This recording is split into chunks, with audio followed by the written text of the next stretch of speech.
Coucou la compagnie, une petite intro aujourd'hui, ça fait longtemps qu'on a peu d'intro un peu rigolote, mais petite intro aujourd'hui pour vous dire que demain, dimanche, du coup j'ai plus la date, mais on va la trouver très rapidement, demain dimanche 3 décembre, nous avons donc le fameux tournoi de 200 personnes à Angers, où je serai présent pour enregistrer les games, il n'y aura pas de stream sur place à cause d'un problème du fait qu'il n'y a pas de connexion stable. Par contre, toutes les games vont être enregistrées par mes soins, et je peux vous annoncer que le lundi 4 décembre, à partir de 14 heures sur ma chaîne Twitch, dont le lien est en description bien évidemment, il y aura un live avec Romuald, où comme pour le Winamax de Lyon, nous allons commenter en direct toutes les parties enregistrées, donc une pour chaque ronde, une pour chaque top, bien évidemment, et un live donc marathon entre guillemets qui va durer la totalité du tournoi. Donc on va tout faire d'affilée à partir de 14 heures.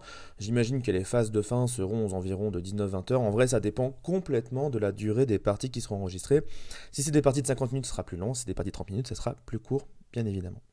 J'espère que vous serez nombreux pour voir ça en direct, et si vous ne pouvez pas être présent, c'est pas grave, car ça sera sur YouTube un peu plus tard. Mais voilà, vous avez les infos comme ça, maintenant je vous attends nombreux le jour J, ça va être très cool de regarder tout ça tous ensemble. J'ai très hâte de découvrir avec vous la méta de ce chapitre 2. Et bonjour à toutes et à tous, ici c'est Ketan, on est là pour une nouvelle Ketanalyse aujourd'hui sur l'arène mendiante, carte qui m'avait été demandée la semaine dernière et carte qui m'a été redemandée plusieurs fois cette semaine. On est donc parti pour analyser cette carte qui, vous allez le comprendre, ne va pas beaucoup voir les circuits compétitifs malheureusement. L'arène mendiante, qu'est-ce que c'est? C'est donc une 2-3 pour 3. Déjà les stats évidemment sont pas folles, d'autant plus que vous le remarquez très rapidement, elle n'a pas de lore, et c'est pas une erreur d'impression, ce n'est pas une erreur liée à l'application, la carte n'a vraiment aucun lore. Pour faire des points, elle utilise une autre méthode, elle utilise sa capacité. Mais de base déjà, pour 3 non ancrables, 2-3, aucun lore, ça part mal. Je vais beaucoup la comparer en fait avec Elsa, du chapitre 1, parce que c'est un personnage qui est là uniquement pour sa capacité, et là où Elsa, elle, a 3 de coups aussi, mais ancrable, et a 1 de l'or au pire pour faire sa capacité, on part déjà mal.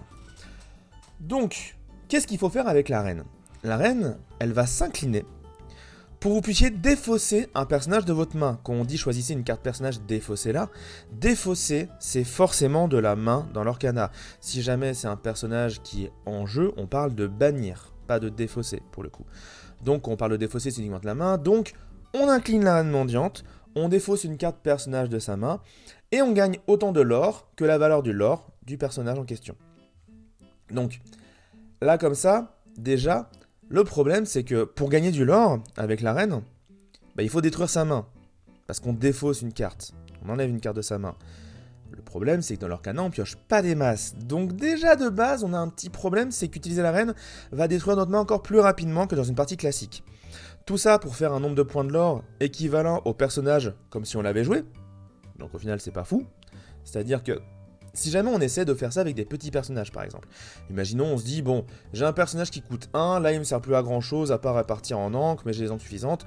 Je vais le mettre je vais le mettre en défausse pour gagner du lore. En fait si vous l'aviez joué vous auriez gagné autant. Et peut-être qu'il aurait fait d'autres choses en plus. Ou qu'il aurait pris des attaques ou des trucs adverses et qu'il aurait été utile en plus. Donc de base, la reine, défausser des personnages avec peu de lore, ça a peu d'intérêt. Du coup, on va s'intéresser aux personnages qui ont beaucoup de lore, avec des cartes comme par exemple Flynn Rider, qui est aussi en émeraude, et qui du coup combat très bien, parce que Flynn Rider, quand il est en jeu, il a moins de lore selon le nombre de cartes adverses. Mais tant qu'il est dans votre main, il a 4 de lore. Donc, incliner la reine pour défausser Flynn Rider, ça fait 4 points. Là, on peut se dire, c'est pas dégueu, quand même, de faire 4 points. Sauf qu'encore une fois, si jamais on avait joué Flynn Rider, potentiellement on obtiendrait 4 points. Si l'adversaire a plus de cartes en main.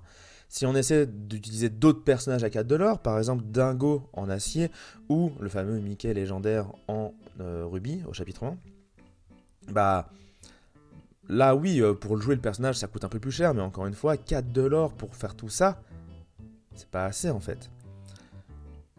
Le problème, c'est qu'en fait, la reine, elle est que 2-3. Donc il faut qu'elle s'incline pour le faire. Donc non seulement le problème numéro 1, c'est que si jamais elle est déjà inclinée par un effet adverse durant vos tours, genre une Elsa 8, des trucs comme ça, bah elle pourra pas faire son effet, mais en plus de ça, elle se met en danger pour faire sa capacité de gagner du lore.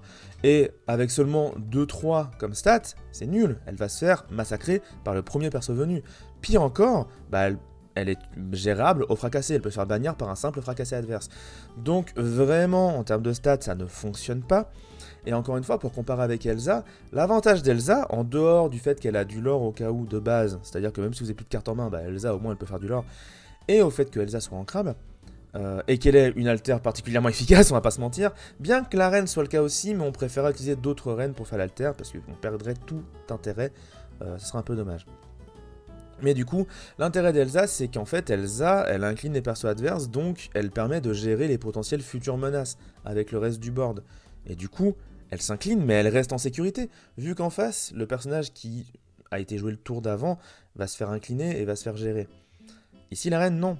Ici, la reine, elle fait du lore, elle gère pas du tout le board en face, donc le moindre personnage à 3 d'attaque qui arrive le tour d'avant, si ce tour-ci vous inclinez la reine pour faire 4 points, bah elle se fait gérer et c'est tout. Et là, du coup, c'est quand même pas fou. Je rappelle que la combo Arthur-Merlin, c'est 7 à 8 points minimum. Avec des cartes qui sont utilisables de base. Pas besoin d'avoir une combo abusée. C'est-à-dire que Arthur, il n'a pas besoin d'avoir une carte particulière pour être très efficace. Et Merlin, même sans Arthur, il est cool. Merlin chèvre. Là non, là la reine, sans Flynn, ou sans la carte à 4 de l'or, c'est super nul. Et les cartes à 4 de l'or, sans la reine, ça se joue mais pas dans les mêmes decks en fait. Donc c'est compliqué. Pour essayer quand même d'optimiser la reine, pour moi je vois deux façons de la jouer. La première va être de jouer vert gris, donc émeraude acier, avec ce rêve bleu. Pourquoi? Tout simplement parce que d'une, on a Dingo en carte qui fait 4 de l'or, donc Dingo plus Flynn Rider, ça augmente les chances d'avoir des cartes intéressantes à défausser. Et vu qu'on se défonce la main tout seul, il faut bien un moment qu'on ait des cartes en main. Donc ce rêve bleu peut peut-être aider à gérer cette situation, voire même pourquoi pas avoir plusieurs graines en jeu et essayer de choper plein de cartes à défausser pour essayer de rush. Encore une fois, ça paraît compliqué, mais peut-être.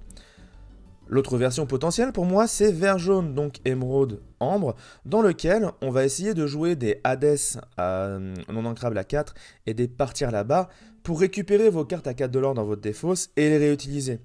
Donc ça peut se faire aussi, potentiellement, ça vous permet de récupérer les cartes en question dont vous avez besoin, que vous avez défaussé exprès. Dans les deux cas, l'avantage c'est que dans l'acier ou dans l'ambre, comme combinaison de couleurs, en plus on a du rempart. Donc on va pouvoir essayer de protéger la reine et faire en sorte que bien qu'elle s'incline, elle puisse rester en vie et donc refaire sa capacité les tours d'après.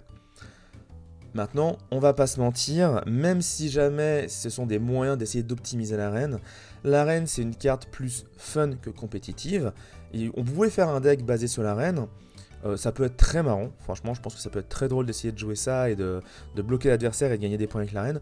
Maintenant le problème que je vois très clairement c'est que la reine, ça sera une carte qui sera pas compétitive, ça met un tour à se mettre en place, tout ça pour gagner autant de l'or que si vous aviez joué le personnage en question. 90% du temps vous avez bien mieux à faire que ça dans des decks compétitifs que d'essayer de jouer cette combo, même dans les decks rush, même dans les decks contrôle, même dans les decks aggro, bref dans tout type de deck il y a mieux à faire. Et donc peut-être qu'un jour, il y aura une carte qui sortira, un truc de malade, qui fera que la reine déguisée en mendiante sera super forte, avec une carte qui dit, genre elle a 2 de l'or, et quand elle va en défaut, elle remonte en main, j'en sais rien, quelque chose, voilà. Peut-être qu'un jour ce sera super bien. En attendant, malheureusement, la reine possède bien trop de défauts, non ancrables, stats nulles, pas de l'or de base, et nécessité de défausser la carte et de s'incliner. Bref, trop de choses qui font que la reine déguisée en mendiante n'est pas intéressante. J'espère que cette analyse vous a plu, malheureusement pas trop positif pour le coup, on va pas se mentir, on va bien avouer, et j'espère que vous avez envie de voir d'autres cartes pour la prochaine quête analyse. Encore une fois, je vous encourage à de nouveau les mettre en commentaire de cette vidéo, afin que je puisse checker cette vidéo quand je tournerai la prochaine quête analyse. En attendant, la semaine pro, on a beaucoup de commentaires de parties qui vont arriver entre le gros live de lundi et toutes les VOD je vais essayer de les mettre dans la semaine qui suit. On a beaucoup de choses au niveau de l'Orcana qui arrivent et ça va être très cool. J'espère que tout ça vous plaira. Je vous fais des gros bisous et je vous dis à bientôt. Ciao tout le monde.